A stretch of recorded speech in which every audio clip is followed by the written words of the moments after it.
Hey guys, welcome back to another Q-Maniac review.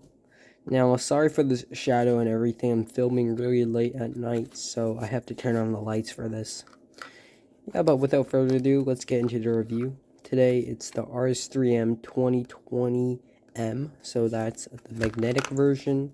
And this cube, it comes in stickerless and stickered. This is the stickerless edition, but there should be not a big difference in terms of performance for the two cubes.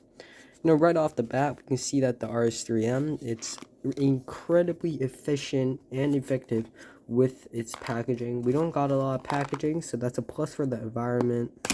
If we open this up, we see that we got an accessories box on this side.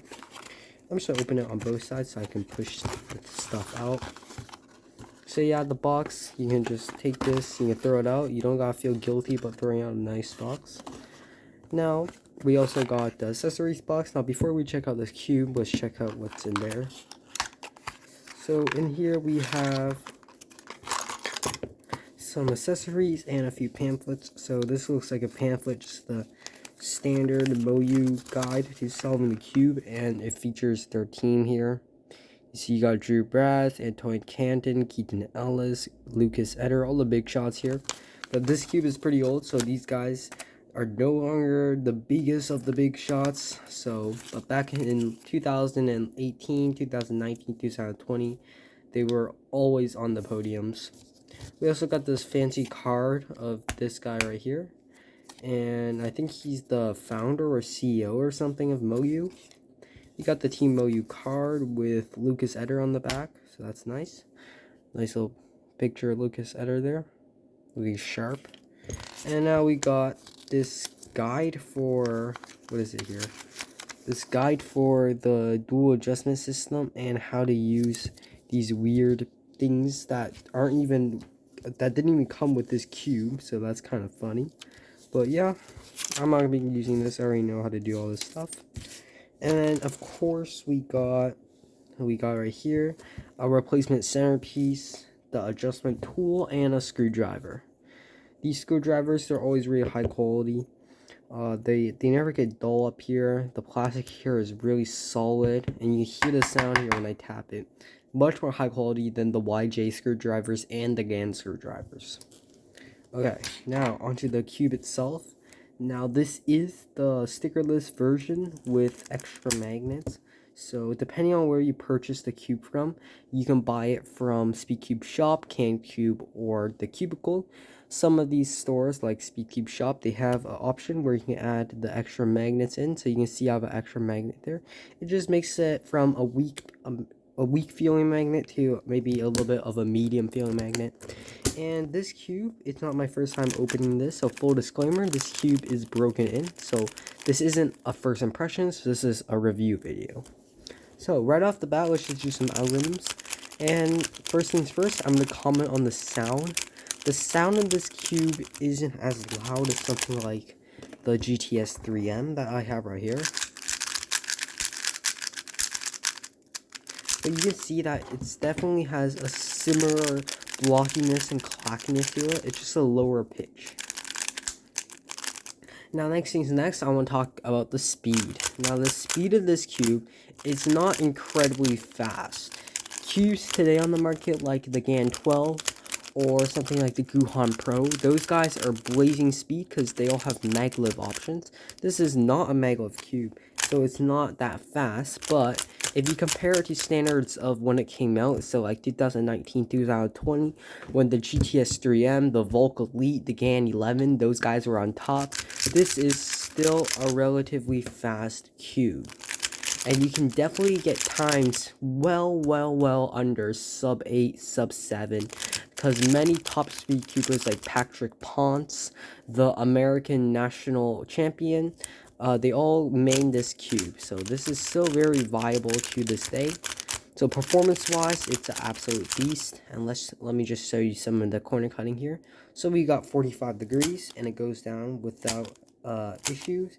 And on line to line, you can see that if I have to do this with a little more force, but in general, most of the time, well, maybe not now, but most of the time, you shouldn't have corner cutting problems on this cube. You can see the reverse.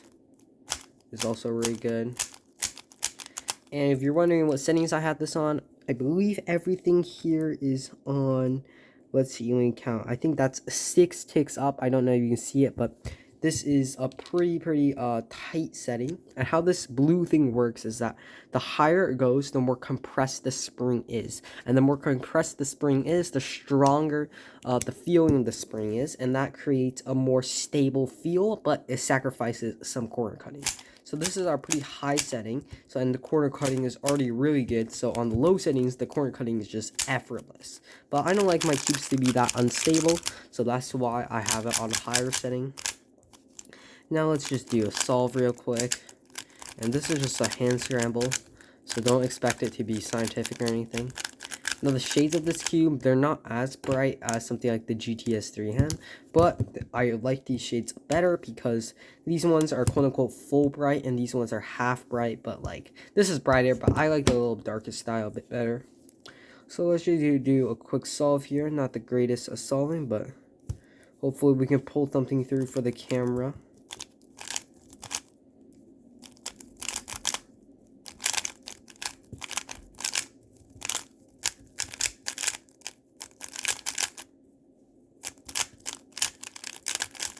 Okay, there we go. We got a nice G perm to finish that off. And let me just do some algorithms on this. So you see this is J perm. We got a V perm. Corner cutting is really smooth on this. So finger tricks are really effortless and easy. And most of the time I'm not locking up unless if like I have really wild finger tricks. Like in that V perm, sometimes I do get lock up. But in less wild algorithms like a R perm or a G perm, it's normally totally fine, and most of the time I mess up because not because of the cube, but just because I'm not that great.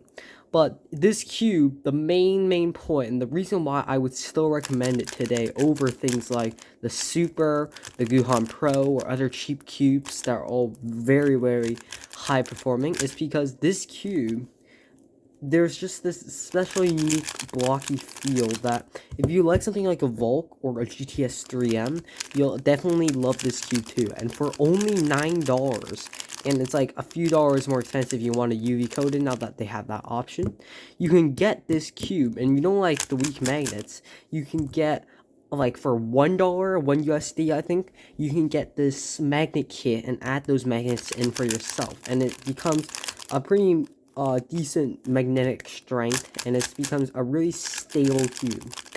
Corner twisting on this is definitely not a problem. I never experienced this in a solve, unlike in a RS3 M. I have multiple corner twist experiences in the solve.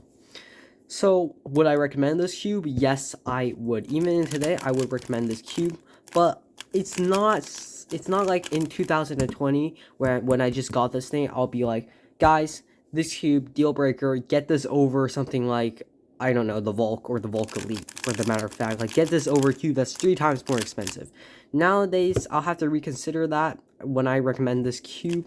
I really have to think about cubers' personal preferences when it comes to cubing, because there are just better cubes, or not better, but better on average. And by better, I just mean more generally accepted, like the Guhan Pro or the Super, or even the RS3 M on the cheaper versions and the Tornado on the cheaper versions.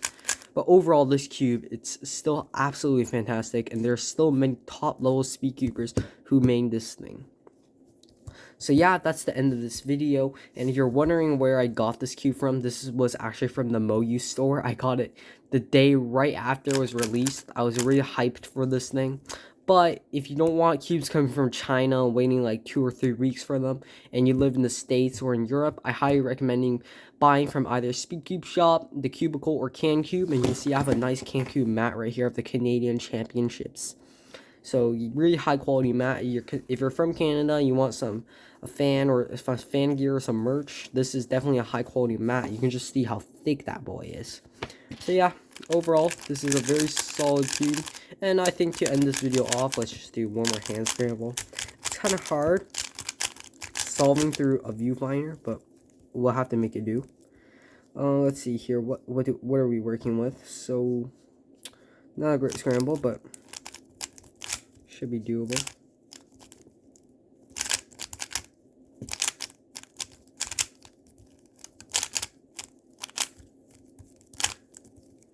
Looks like I messed up somewhere there.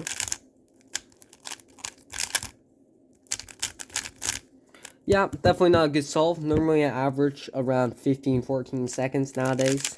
And I did have this massive improvement when I switched mains from this bad boy to this bad boy. I went from like 18 to 14. So next competition, maybe in the spring, I'm hoping to get my PB from 14 to like a 12 or something like that. And average, for my average PB right now, it's like 18. I kind of threw. I could have been like a 17-25 if I didn't plus 2 out of this 15. But yeah. I'll link my WCA profile if anybody wants it, but thank you for watching. I hope that you find this enjoyable and pleasant to watch, and I'll see you guys in the next one.